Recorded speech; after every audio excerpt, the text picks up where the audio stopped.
On en parlait il y a quelques jours, est-ce que ce show allait être un simple PLE ou un simple house show surboosté? Eh bien, après avoir vu le show, je pense qu'on a tous notre réponse. Et bonjour à toutes et à tous, on se retrouve aujourd'hui pour mon récap de Saturday Night's Main Event 2024. Comme d'habitude, je vous invite à mettre un maximum de pouces vers le haut et comme d'hab, n'hésitez pas à cliquer sur mon lien HubSpot pour me faire gagner une caméra d'une valeur de 1000 €. On est à plus de 40 sur 60, donc cliquez sur le lien, mettez votre adresse mail, cela prend 3 secondes, je compte sur vous. Le show va s'ouvrir avec Drew McIntyre qui fait face à Sami Zayn. C'est un match qui va durer environ 7 minutes, et oui, je le rappelle, c'est un show qui a été diffusé à la télé aux États-Unis et donc il y comporte des pubs. Mais je ne compte pas la pub et on est donc sur 7 minutes télévisées. Ma note pour ce combat est de 4 sur 5. Déjà, on peut parler du décor qui nous rappelle évidemment bien Saturday Night's Main Event. On a fait un petit effort du côté de la WWE quand on voit les non-efforts qu'ils font tout au long de l'année pour ne pas décorer n'importe quel PLE. Et bien là, pour Saturday Night's Main Event, ils ont fait un petit effort. Par exemple, les cordes, par exemple, les tenues des arbitres. Au niveau des entrées avec les barricades sur les côtés, non, c'est vraiment plutôt très joli et c'est très appréciable. Pour en revenir à ce combat, comme je l'ai dit, c'est 7 minutes de combat, mais comme quoi tu n'as pas besoin d'avoir de match de 15 minutes pour avoir des matchs de qualité. Alors évidemment, on s'en doutait qu'on allait avoir un match de cette qualité entre Drew McIntyre et Sami Zayn, et j'avais imaginé ce match comme un opener parce que c'était un opener parfait sur le papier. Et ça a été le cas, vraiment c'est 7 très bonnes minutes de combat. Il y a une vraie bonne alchimie entre les deux et surtout il y a une magnifique ambiance dans cette salle. Rien que ça pour débuter le show, ça faisait plaisir d'avoir une telle ambiance, c'était vraiment très cool. Je trouve qu'on a de magnifiques enchaînements avec déjà un Sami Zayn qui ne perd pas une seule seconde, qui se jette directement sur McIntyre. Et oui, il n'a pas de temps à perdre, il veut simplement dégommer, détruire McIntyre. Finalement, ça va vite se retourner contre lui avec un McIntyre qui va vite dominer avec sa puissance, avec sa force. J'ai un enchaînement Spinebuster, powerbomb porté par McIntyre assez sublime. On a ensuite derrière un McIntyre qui veut partir sur un white nose du haut de la 3e corde, mais Sami Zayn arrive à le contrer avec une powerbomb sublimissime aussi. Rien à dire là-dessus, c'était vraiment très beau. Alors pour la fin de match, on s'est pas trop embêté avec simplement un McIntyre qui va s'enlever du ring au moment où Sami Zayn allait porter son Aleva Kick et va remonter sur le ring. Sami Zayn est un peu perdu et va prendre un Claymore Kick de la part de McIntyre et ça se termine là-dessus, 1, 2, 3.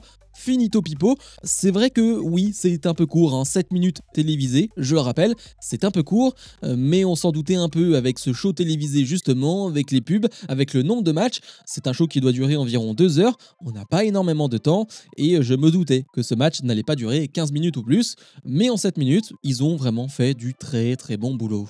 On enchaîne avec Liv Morgan qui défend son titre de championne féminine face à Io Sky, un combat qui va durer 6 minutes. Ma note pour ce match est de 3,5 sur 5. Et oui, un match très très court, mais ça on en reparlera en bilan de ces matchs plutôt courts. J'avais pas réellement d'attente concernant ce combat, je savais juste pas à quoi m'attendre justement. La bonne nouvelle, c'est qu'on n'a pas eu d'intervention de la part de Raquel Rodriguez ou de Dominic Mysterio. On a eu un match simple, 1 contre 1 entre Io Sky et Liv Morgan, et ça c'est plutôt cool. Et le match était vraiment très sympa. Alors ça reste que 6 minutes de match, ça a ses points positifs, mais ça a quand même des gros points négatifs. En point positif, c'est le fait que tu ne t'ennuies pas. L'action est directement posée et ça ne s'arrête jamais. On est sur un très bon rythme de A à Z et ça en termes de spectateurs, c'est quand même assez plaisant. Tu n'as pas une seule seconde d'ennui. Je trouve que le point négatif, c'est que du coup, tu n'as pas réellement de construction dans les matchs. Vous savez, dans un match, tu peux avoir des phases un peu plus lentes, comme par exemple le début du match qui peut être un peu plus lent. Là, du coup, tu n'as pas ces phases-là et tu es sur le même rythme de A à Z et tu n'as pas de phase. Réellement, tu n'as qu'une phase qui est la même. Et du coup, tu es sur un monorythme et moi, ça peut me déranger à la longue. Alors, ça reste plaisant, mais je ne peux pas aller plus haut qu'un 3,5. Je ne mets aucune des deux catcheuses en avant dans ce combat. Je trouve que les deux ont été bien, que ce soit Io Sky qui va dominer pendant quelques minutes avec ses énormes prises, le suicide dive à l'extérieur du ring sublimissime, Petit botch de Io Sky, mais qui ne dérange pas du tout parce qu'elle doit faire un springboard dropkick mais se faire contrer un peu out of nowhere par un codebreaker de Liv Morgan. En tout cas, tu sens que c'est ça l'idée, sauf qu'elle va un peu trébucher dans les cordes et Morgan la récupère avec un codebreaker. Donc ça faisait plutôt sens et du coup le botch est un peu rattrapé.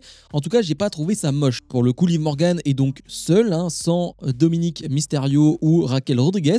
Et elle fait bien le boulot. Je n'ai rien à dire sur elle, je trouve qu'elle est bien. Les deux vendent très bien d'ailleurs, jusqu'au dernier moment où j'ai adoré la manière de vendre de Io Sky lorsqu'elle va partir pour son moonsault et Liv Morgan va lever les jambes et Io Sky va faire un bond magnifique. Liv Morgan va directement enchaîner avec son Oblivion et va remporter ce combat clean. Et oui, 6 minutes.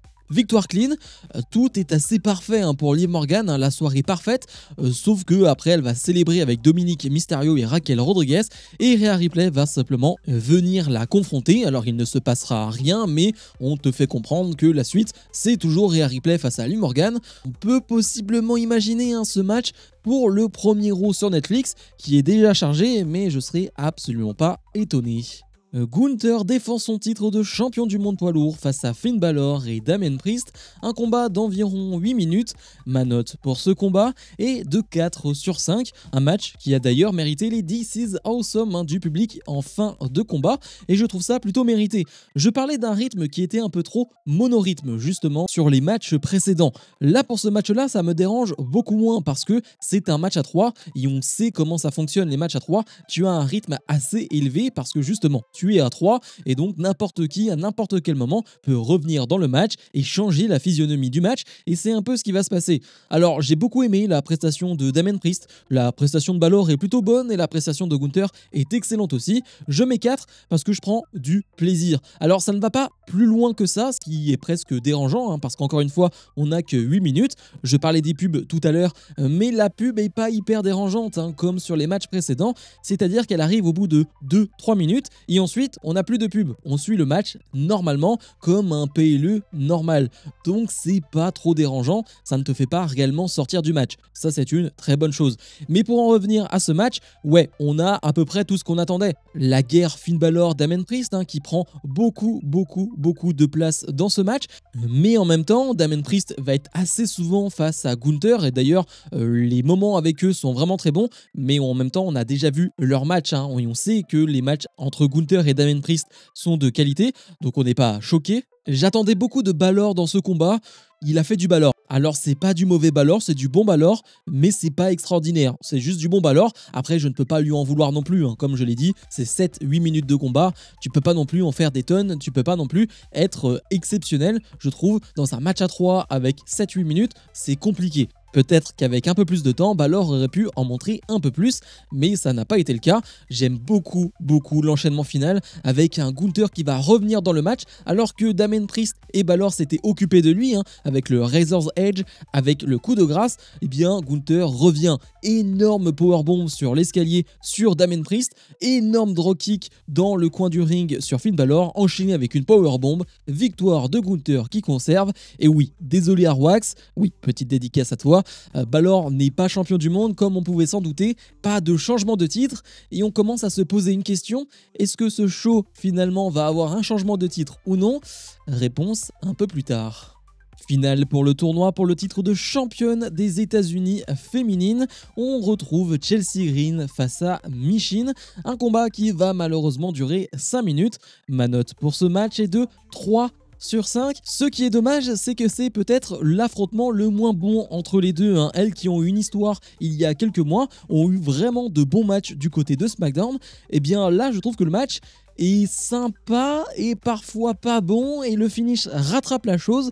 Je suis un peu partagé sur le combat. Déjà, il n'y a pas une ambiance de dingue pendant le match, simplement le public est à fond derrière Chelsea Green, ça c'est clair et net, on n'a pas réellement de mots ou de chants pour Michin. Le public veut absolument une victoire de Chelsea Green et ça se comprend totalement. On va bien évidemment avoir Piper Niven qui va être à l'extérieur du ring et qui va jouer un gros rôle pendant ce match. Et oui, parce que certes on va avoir pas mal de choses dans le ring, mais ces choses dans le ring sont assez anodines, on va pas se mentir, c'est pas dingue du tout ce qu'il se passe entre les deux. Par contre, on va avoir des choses avec Piper Niven qui va intervenir à plusieurs reprises, avec une Michin qui va devoir s'occuper d'elle à plusieurs reprises, avec notamment notamment une espèce de Swanton Bomb, avec notamment son finish porté à l'extérieur du ring. Bref, elle doit s'occuper de 2 personnes pour gagner ce titre. Elle arrive à porter son finish sur Chelsea Green, mais Green va réussir à mettre le pied dans les cordes. Oui, je vais vite parce qu'en soi, c'est 5 minutes de combat, hein. Je ne peux pas vous en parler pendant 20 minutes non plus, hein. Faut être totalement honnête. Et la fin de match rattrape un peu les choses parce que le finish est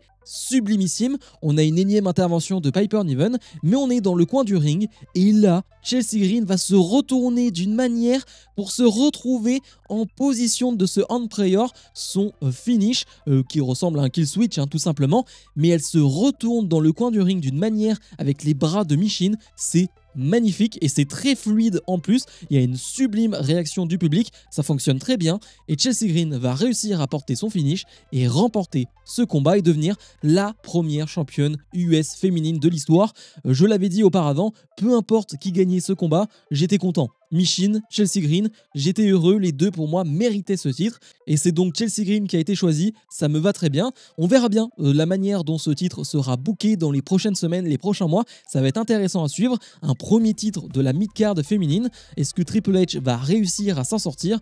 On verra bien.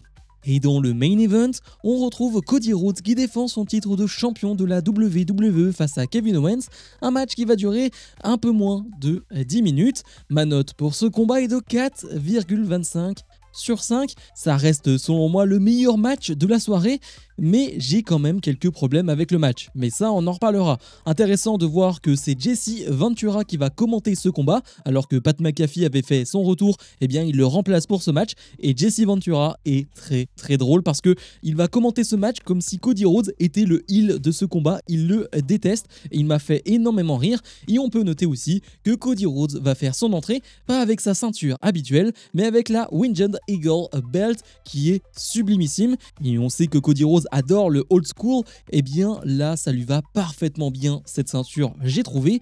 Pour en revenir à ce combat, je trouve que techniquement c'est un superbe match. Je parlais des matchs avec le même rythme précédemment, là ce n'est pas du tout le cas. On a par exemple un Kevin Owens qui va dès le début du match s'écarter du ring pour pas que Cody Rhodes s'en prenne à lui. Et oui, KO est intelligent. On a un Kevin Owens qui d'ailleurs va prendre une prise de Randy Orton. Vous savez, cette prise où il projette son adversaire sur la table des commentateurs et il va faire un petit coucou à Randy Orton à travers la caméra. Cody Rhodes va bien lui rendre d'ailleurs un peu plus tard avec un RKO porté sur la table des commentateurs. J'ai bien aimé ces petits clins d'œil à Randy Orton, l'air de dire ouais, on sait que tu fais vraiment partie de cette histoire et on pense à toi. J'ai beaucoup apprécié et le match est vraiment bon. Techniquement, je n'ai rien à dire. J'ai quelques problèmes, c'est par exemple sur la blessure de Cody Rhodes. On comprend pas trop où ils veulent aller. C'est-à-dire qu'on nous vend cette blessure, en même temps KO n'attaque jamais cette blessure. Alors de ce que j'ai entendu pendant la pub, Kevin Owens attaque cette blessure, attaque cette jambe. Ok, mais moi je le vois pas, c'est pendant la pub. Et du coup, pendant le match, on a un Cody qui se tient la jambe, mais en même temps qui porte d'énormes prises, et Kevin Owens ne revient jamais sur cette jambe-là, alors que Jesse Ventura, au commentaire, le dit, il faut s'en prendre à cette jambe, il faut s'en prendre à la jambe de Cody qui est blessé. Et du coup, ouais, ça me perturbe un peu. Ce qui me perturbe aussi, c'est les 3-4 dernières minutes, où là, on est sur de l'overbooking, avec un premier arbitre qui va être mis au sol.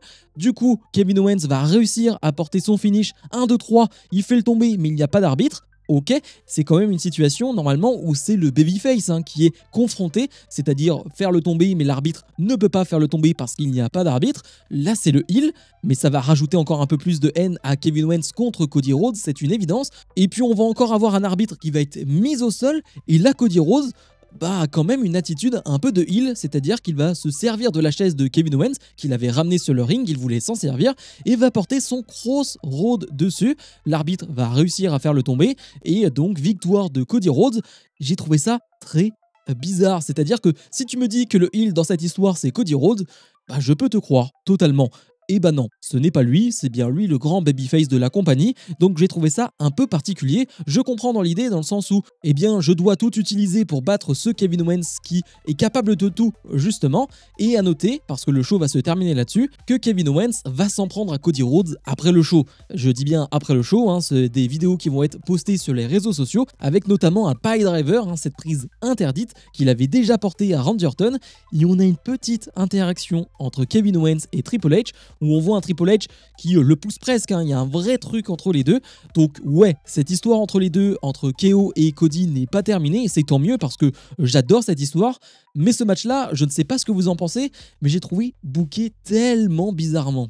Bilan de ce show, eh bien de mon côté on sera sur un 7,5 sur 10. J'ai passé un bon moment. J'ai aussi passé un bon moment parce que je n'ai pas regardé ce show en direct, hein. Je l'ai regardé le matin, je n'avais pas les pubs, j'ai pu passer les moments entre les matchs et du coup c'est un show qui est très court, hein. Et oui, parce qu'on a des matchs très courts. Je ne sais pas s'il y a un match d'un point de vue télévisuel qui dure plus de 10 minutes, mais les matchs étaient dans l'ensemble bons. Il n'y en a aucun qui est extraordinaire, il n'y en a aucun qui est vraiment fantastique, mais ça reste un bon show.